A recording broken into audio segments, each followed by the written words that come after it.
Hello बच्चों, कविता 3 के प्रश्नोत्तर हम कर रहे थे।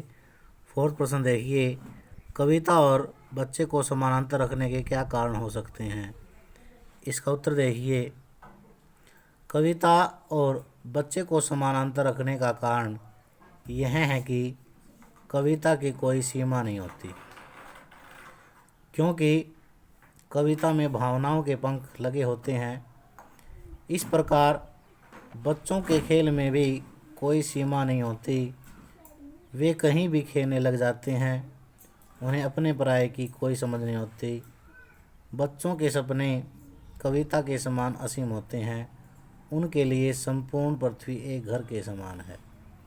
इस कारण से कविता और बच्चे को समानांतर रखा जा सकता है। फिफ्थ प्रश्न है, कविता के संदर्भ में बिना मुरझाए महकने के माने क्या होते हैं। इसका उत्तर देखिए, कविता के संदर्भ में बिना मुरझाए महकने के माने हैं हमेशा महक और ताजगी प्रदान करना। खिले हुए फूल की सुगंध सीमित होती है, फूल के मुरझाने के साथ ही उसकी सुगंध भी नष्ट हो जाती है, लेकिन कविता की सुगंध अनंत काल तक बनी रहती है। पाठक तथा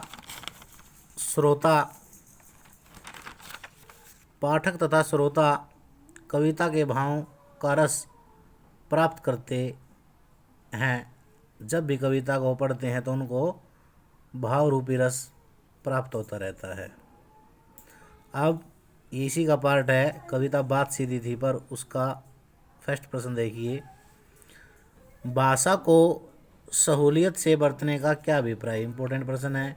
उत्तर देखिए, भाषा को सहूलियत से बरतने से अभिप्राय है कि कविता के कथ्य के अनुसार सहज सरल भाषा का प्रयोग करना।